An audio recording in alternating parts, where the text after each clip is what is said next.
Sir जी blur हो गया blur. Sir जी freeze हो गया फ्रीज। सर जी कोई सिग्नल ही नहीं दिखाई पड़ते हैं। सर जी कुछ दिखाई नहीं दे रहा है। बेटा आप रुकिए ना, आप थोड़ा इंतज़ार करिए ना, थोड़ी सी दिक्कत तो होती है, थोड़ा नेटवर्क की प्रॉब्लम होती है, अभी आपकी क्लास प्रॉपरली चलेगी। अब अपने इंडिया में लॉकडाउन 3.0 शुरू हो गया और क्लासेस, स्कूल और कॉलेजेस कुछ खुल नहीं रहे हैं और कोचिंग्स भी नहीं खुल रही हैं। तो बच्चा बेचारा क्या करे, कैसे वो क्या काम करेगा, वो कैसे अपनी पढ़ाई करेगा। स्कूल से उसको मटेरियल मिलता है, वो उसमें मटेरियल है, उस पर वो करने में उसको दिक्कत होती है। उसकी ऑनलाइन क्लास चलती है स्कूल से, या वो ऑनलाइन क्लास कोई कोचिंग में ज्वाइन करता है। और प्रॉब्लम सबसे क्या आती है, नेटवर्क की। दोस्तों मैं केमिस्ट्री गुरु विष्णु और आज एक बड़े गंभीर विषय पे आपसे सीधी बात करने के लिए आया हूँ। Is India ready for online classes? क्या हम हिंदुस्तान के लोग, भारत के लोग, यहाँ पर हम लोग पढ़ाई के लिए, ऑनलाइन क्लासेस के लिए क्या सच में तैयार हैं? क्या हमारा इंफ्रास्ट्रक्चर ऐसा है, क्या हमारा सिस्टम ऐसा है कि हम इसको लेके चलें? तो दोस्तों मैं आज इस पे 6 पॉइंट आपके सामने, 6 पॉइंट लेके आपके सामने मैं डिस्कशन करने जा रहा हूँ कि हमारे यहाँ पे ऑनलाइन क्लासेस का क्या फ्यूचर है और हम लोग कितनी तैयारी है अभी हम लोगों की। और देखिए काम तो हमें ऑनलाइन के ज़रिए करना ही पड़ेगा। मैं खुद ऑनलाइन क्लास कर रहा हूँ और मैं खुद समस्याओं से खुद गुजर रहा हूँ। तो this is why I am talking about this serious issue. तो सबसे पहली जो अपने यहाँ पर एक बात जो डिस्कस करने की है वो ये है कि हमारा नेटवर्क, हमारा इंटरनेट स्पीड। अब आप देखिए, आप अपने इंटरनेट स्पीड की क्या प्रॉब्लम होती है। अगर हम बच्चा कोई यूट्यूब पे भी कोई वीडियो पढ़ रहा है तो भी वो गोला डमरू घूमता जा रहा है, घूमता जा रहा है, घूमता जा रहा है, गोल गोल गोल गोल गोल गोल गोल गोल। अब वो पढ़ेगा क्या? अगर वो इंटरनेट की कोई क्लास लेने जा रहा है, इंटरनेट से ऑनलाइन क्लास लेने जा रहा है, तो उसकी प्रॉब्लम ये आ रही है उसके सामने कि उसका नेटवर्क स्लो आता है और अचानक से क्या होता है कि सब कुछ एकदम फ्रीज हो जाता है, सब कुछ एकदम फ्रीज हो जाता है, ब्लर हो जाता है, प्रॉपरली दिख नहीं रहा, अक्षर जो लिखा हुआ है वो फटा हुआ है। तो एक सबसे पहले ज़रूरत ये है कि, और ये काम जो है गवर्नमेंट कर सकती है या फिर इससे रिलेटेड जो कंपनीज़ हैं वो कर सकती हैं। तो मेरी सरकार से ये अपील है हाथ जोड़ के कि बच्चों के भविष्य के लिए और हमारे जैसे टीचर्स के भविष्य के लिए भी आप इस तरीके की इंटरनेट फैसिलिटी तेज़ स्पीड उसमें करवाइए। आप अंबानी साहब से भी हाथ जोड़ के अनुरोध है कि वो भी इस तरह का कोई काम करें। तो पहली और सबसे बड़ी समस्या हमारे यहाँ इंटरनेट की है, जिसको ना तो टीचर दूर कर सकता है और ना ही स्टूडेंट दूर कर सकता है। तो ये हमारी पहली प्रॉब्लम है। दूसरी प्रॉब्लम, सेकंड जो बात है वो इस बात से रिलेटेड है कि हम लोग टीचर कितना तैयार है इस तरह की क्लासेस के लिए। अब देखिए, मैं जहाँ से बैठ के बात कर रहा हूँ वो मेरा क्लासरूम ही है। यहाँ पर मैं कोचिंग सेंटर चलाता हूँ, तो स्कॉलर्स एकेडमी नाम से, श्यामनगर कानपुर में, और ये 1989 से मैं उसको रन कर रहा हूँ। और हम लोग एक ट्रेडिशनल तरीके से बोर्ड है हम लोग का, वाइट बोर्ड है, और उस पर ब्लैक हम लोग ये इस तरीके के ये मार्कर वगैरह हम लोग यूज़ करते हैं और इससे हम लोग लिख के क्लास में बच्चों को पढ़ाते हैं ऑफलाइन क्लासेस। अब जब ऑनलाइन क्लासेस हुई तो उसमें दिक्कत आती है। तो हमारे पास एक प्रॉपर सेटअप होना चाहिए। एक टीचर के लिए क्या सेटअप होना चाहिए, सेकंड पॉइंट इसी से रिलेटेड है। तो टीचर के पास एक सेटअप में देखो, पहले एक सबके पास में अभी मॉनिटरी हो सकता है, उतना पैसे का थोड़ी सी प्रॉब्लम उसको हो, तो एक जैसे मान लीजिए कि वो घर पे है और वहाँ पे मान लिया कि उसने एक बोर्ड, छोटे से बोर्ड का एक जुगाड़ करे। एक उसके पास कम से कम एक अच्छा सा एक मोबाइल फ़ोन होना चाहिए। मान लिया नहीं अच्छा तो जो कुछ भी है उसी से वो मैनेज करे। लेकिन उस मोबाइल को प्रॉपरली स्टेबिलिटी देने के लिए उसको ये इस तरीके का एक ट्राइपॉड उसको एक लेना पड़ेगा। इस तरीके का होता है, और मैं आपको दिखा रहा हूँ। इस तरह का ट्राइपॉड होता है, ये 400 रुपये से 500 रुपये 600 रुपये के बीच में मिलता है। इस तरीके का ये होता है और ये ऊपर नीचे करके ये छोटा बड़ा हो जाता है। ऐसे जैसे करके इसको हम छोटा बड़ा कर सकते हैं।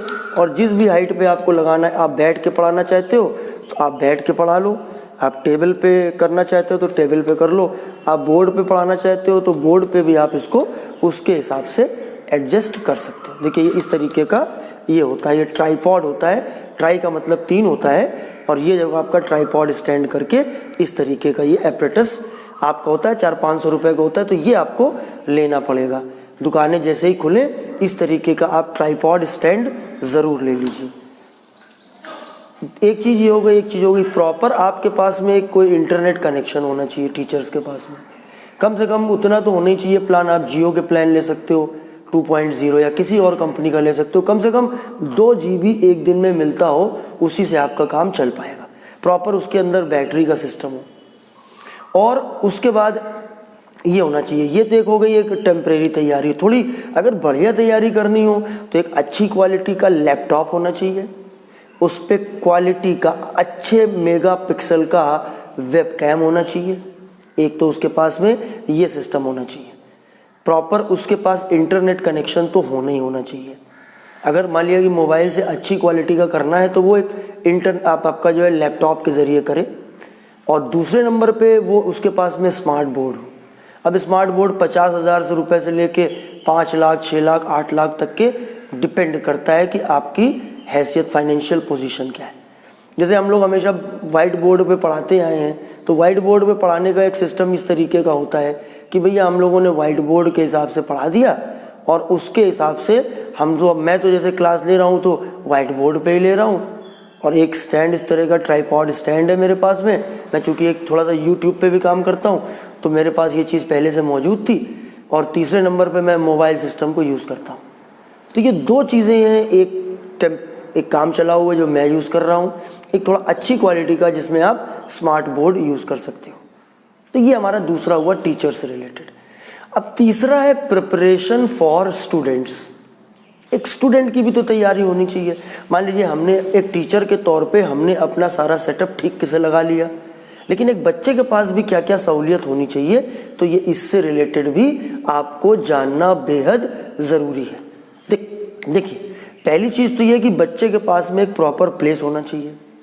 अब वो एक ऑनलाइन क्लास पढ़ रहा है तो उसमें डिस्टर्बेंस नहीं होना चाहिए। बिल्कुल एक प्रॉपर प्लेस होना चाहिए, एक आइसोलेटेड प्लेस होना चाहिए जहाँ पर उसको कोई डिस्टर्ब ना करे। क्योंकि लाइव क्लासेस चल रही हैं, ऑनलाइन क्लासेस चल रही हैं, अगर कुछ थोड़ा सा भी उसने मिस कर दिया तो एक उसके सामने एक प्रॉब्लम खड़ी हो जाएगी। तो उसके पास एक प्रॉपर प्लेस होना चाहिए, उसके पास भी एक मोबाइल होना चाहिए, उसके पास भी ये इस तरीके का एक ट्राईपॉड स्टैंड होना चाहिए, और उसको एक प्रॉपर हाइट में, जैसे कि आंखें इतनी हो, सीधे अलाइनमेंट हो उसका, और उस पे वो देखे बैठ के, तो ना तो उसकी गर्दन में प्रॉब्लम होगी ना उसकी आंखों में प्रॉब्लम होगी। एक प्रॉपर दूरी बना के प्रॉपरली टेबल पर रख के तो वो स्टैंड के ज़रिए ही कर सकता है। क्योंकि अगर वो स्टैंड में नहीं रखेगा और इस तरह से टेढ़ा वेढ़ा करके रखेगा तो प्रॉपरली उसको क्लास लेने में दिक्कत होगी। उसकी आंखों पे जोर पड़ेगा, उसकी नेक पे जोर, गर्दन पे जोर पड़ेगा, उसकी कमर पे जोर पड़ेगा, और एक समस्या सॉल्व होने के साथ कई समस्याएं पैदा हो जाएंगी। अच्छा है कि अगर उसके पास में कोई लैपटॉप है, तो क्योंकि लैपटॉप में अगर वो पढ़ेगा तो उसको बहुत मज़ा आएगी। तो अगर उसके पास लैपटॉप है तो ठीक है, और नहीं तो उसको कम से कम एक मोबाइल होना चाहिए। आप 5,000-6,000 रुपये में एक अच्छा सा मोबाइल उसको होना चाहिए। एक प्लान होना चाहिए, 150 रुपये 200 रुपये पर मंथ में एक अच्छा खासा उसको प्लान मिल जाएगा। उस प्लान के ज़रिए, क्योंकि उसके पास जब इंटरनेट होगा तभी तो वो उस पर काम कर पाएगा, तो उसके पास एक प्रॉपर प्रिपरेशन होना चाहिए। ये तीसरी बात थी। चौथी बात, पॉइंट नंबर 4, मैंने ये इस तरह से बैठ के आज सुबह उठ के ये सब पॉइंट्स बनाए हैं और मैंने सोचा था कि आपसे डिस्कस करूँगा। तो चौथे पॉइंट पे मैंने लिखा है कि प्रिपरेशन फॉर टीचर को सेटअप के अलावा भी कुछ प्रिपरेशन करके रखना पड़ेगा। अब जैसे ऑनलाइन क्लासेस में, ऑफलाइन क्लासेस में क्या होता है कि टीचर कुछ डिक्टेट करता है, कुछ बोर्ड पे लिखता है, कुछ बोल के वो लिखवा देता है। तो ये आपका नेट पे प्रॉब्लम हो सकती है ऑनलाइन क्लासेस में कि वो डिक्टेट करके लिखवाए, तो उससे थोड़ी सी प्रॉब्लम आ सकती है। बच्चा नोट कैसे करे, कभी कभी वही इंटरनेट का इशू आता है, उसको सुनाई देने में भी दिक्कत होती है। तो उसके लिए चाहिए कि वो जो क्लास में जो चीज़ पढ़ाए उसको वो पहले कॉपी पे लिख ले या फिर कंप्यूटर पे वो टाइप कर ले। जैसे मैं जो क्लासेस लेता हूँ मैं खुद अपनी राइटिंग में लिखता हूँ, क्योंकि मेरा मानना है कि अगर मैं अपनी खुद राइटिंग में लिखूँगा तो बच्चों को सिखा सकूँगा कि एग्ज़ाम में उसको कैसे लिखना है। अगर वो कंप्यूटराइज नोट होंगे तो वो बुक जैसे लगेंगे, बच्चा कैसे लिखेगा उसको वो समझ में नहीं आएगा। एनीवेज आप दोनों में से कोई भी ऑप्शन अपना सकते हो, या तो आप कंप्यूटर पे उसको टाइप करके कंप्यूटराइज आप बना सकते हो उस मटेरियल को, और या फिर आप कॉपी पे हैंड रिटन कर सकते हो। उसकी पीडीएफ फॉर्म बना के, बहुत सारे ऐप्स हैं आप पता करोगे तो आपको पता चल जाएगा, तो उसको पीडीएफ फॉर्म में बना के और बच्चों को क्लास के पहले भेज दो। मान लिया आप शाम को क्लास लेते हो 5 बजे से 5 से 6, अब आप 10 बजे 11 बजे 12 बजे दोपहर में वो पीडीएफ फॉर्म में आप बच्चों को भेज दो। बच्चों को इंस्ट्रक्ट कर दो कि उसको वो कॉपी पे नोट कर लें, थोड़ा बहुत उसको देख लें। जब शाम को क्लास होगी आप उसी चीज़ को पढ़ाएंगे तो एक कनेक्टिविटी प्रॉपर बन जाएगी और आपकी बात को समझ में आएगा, बच्चे को नोट नहीं करना पड़ेगा और आप 40-45 मिनट की क्लास में आराम से 1 घंटे से ज़्यादा का आउटपुट निकाल लोगे।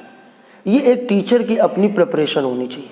वो जो भी काम बच्चे को नोट्स बनवाने वाला है उसको वो नोट्स बना के पीडीएफ फॉर्म में बच्चों के पास भेज दे, ताकि बच्चे उसको पहले से पकड़ के रखे, जब वो क्लास में आएंगे तो उनको बेहतर समझ में आएगा। देखिए ये इवॉल्व होने का टाइम है, ये टाइम बदलता हुआ टाइम है, ये पुरानी जैसी दुनिया नहीं है। आगे कितने महीने तक चले पता नहीं, और काम रुकना नहीं चाहिए, क्योंकि मेरा तो ये मानना है रुक जाना नहीं तू कहीं हार के, कांटों पे चल के मिलेंगे साए बहार के।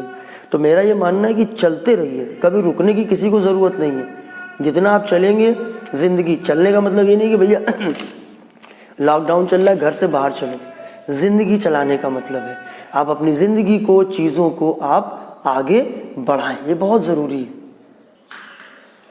तो ये अगर इस तरह की प्रिपरेशन टीचर करेगा तो एक कंटिन्यूटी बनेगी और बच्चे को कुछ हद तक ऑफलाइन क्लास की तरह वो क्लास लगेगी। इसके अलावा उसको व्हाट्सएप के ज़रिए, जैसे मैं व्हाट्सएप के ज़रिए अगर बच्चों को कोई डाउट है तो मैं बोलता हूँ कि भाई अपने डाउट को व्हाट्सएप नंबर पे भेजो। अगर वो व्हाट्सएप पे बताने लायक है तो मैं व्हाट्सएप पे ही उसको बता देता हूँ, लेकिन अगर लगता है कि ये बताने लायक नहीं है तो मैं अगले दिन उसको क्लास में उस क्वेश्चन को मैं क्लास में डिस्कस कर देता हूँ, प्रॉब्लम सॉल्व हो जाती है। ठीक है। पांचवा जो पॉइंट है हमारा वो ये है कि प्रिपरेशन फॉर स्टूडेंट्स। अब अगर टीचर तैयारी करके रखेगा तो स्टूडेंट को भी तैयारी करनी पड़ेगी, क्योंकि ताली जो है एक हाथ से नहीं बजती, दोनों हाथों से ताली बजती है। तो टीचर ने अगर अपनी तरफ से किया है तो एफर्ट बच्चे को भी करना पड़ेगा। अब मान लीजिए कि मैं हूँ तो मैं अगर पीडीएफ फॉर्म बना के भेज देता हूँ तो बच्चे को उसमें कॉपी पे अपने नोट करके थोड़ा पढ़ के तैयारी करनी चाहिए। तो वो उस काम को उसने कर लिया। वो जब बैठे तो बिल्कुल प्रॉपरली बैठे, उसके पास सारी बुक्स जो रिलेटेड बुक्स हैं, कॉपी है, पेन है, पेंसिल है, जो भी रिलेटेड चीज़ें हैं वो उसको लिख के चले। और साथ में वो ये भी करता चले कि जिसमें जैसे मैं जूम पे पढ़ाता हूँ तो वो बीच में जहाँ पर बोर्ड एक पूरा भर जाए तो वो स्क्रीनशॉट लेता चले और उसको वो कॉपी पे नोट करता चले, तो वो भी उसके नोट्स का काम करेगा। तो बच्चे को भी प्रॉपर तैयारी के साथ जुड़ना चाहिए। और दोस्तों ये छठवीं बात है, आखिरी बात है, वो है पेरेंट्स का सपोर्ट। देखिए पेरेंट्स जिस ज़माने के थे, जैसे मैं जो बच्चों को पढ़ाता हूँ तो वो लगभग मेरे एज के हैं, मैं 50 के अराउंड हूँ, तो लगभग मेरी एज के हैं। और जो बच्चे मुझसे पढ़ने आते हैं उनके पेरेंट्स लगभग मेरी एज के हैं। भाई 18 साल 18 साल का बच्चा है तो पेरेंट की एज 40 प्लस ही होगी, और मेरी भी 40 और 50 के बीच में मैं भी 40 प्लस में हूँ। तो अब सवाल ये है कि जब हम लोगों ने अपने समय में पढ़ा था वो तो ज़माना ही अलग था, हम लोग कंप्यूटर जानते ही नहीं था क्या होता है। तो जाहिर है कि उसको भी थोड़ा अजीब सा लगेगा, उसको लगेगा कि बच्चों का समय बर्बाद होता है, ये होता है। तो एक जो होता है ना जनरेशन गैप, तो उसको पेरेंट्स को दूर करना पड़ेगा। पेरेंट्स को अपने बच्चों पे भरोसा दिखाना पड़ेगा। पेरेंट्स को मोबाइल पे उसके प्लान पे होने वाले खर्चे को जेन्युइन खर्चा समझ के करना पड़ेगा, क्योंकि नहीं करेगा तो वो बच्चा दूर हो जाएगा, बच्चा बाकी बच्चों से दूर हो जाएगा, मतलब कि वो एक जो सक्सेस पाने की रास्ते से काफ़ी पीछे रह जाएगा। दूसरी बात ये है कि अगर आप अफोर्ड कर सकते हो तो उसके लिए एक लैपटॉप, अच्छी क्वालिटी का लैपटॉप 50,000 60,000 रुपये में आपको अच्छी क्वालिटी का लैपटॉप मिल जाता है अच्छे वेबकैम के साथ। आप उसको वो दिलवाएंगे तो उसमें क्या होगा कि वो इन पढ़ाई को अच्छे से कर पाएगा, और उसके ऊपर एक भरोसा रखिए। वो दिन भर आपको उसको टोकने टाकने की ज़रूरत नहीं है। तो ये जो मैं समरी में आपको 5 पॉइंट 6 बताए थे, पहला मैंने इसमें बताया था कि नेटवर्क ठीक होना चाहिए, ये काम गवर्नमेंट कर सकती है। दूसरा काम है कि प्रॉपर सेटअप टीचर को अपना लगाना चाहिए, इतना इंतज़ाम करना चाहिए कि बच्चों को जो क्लास मिले वो स्टेबिलिटी के साथ मिले, हिलते डुलते बोर्ड ना मिले, प्रॉपर लाइटिंग वगैरह उसके अंदर।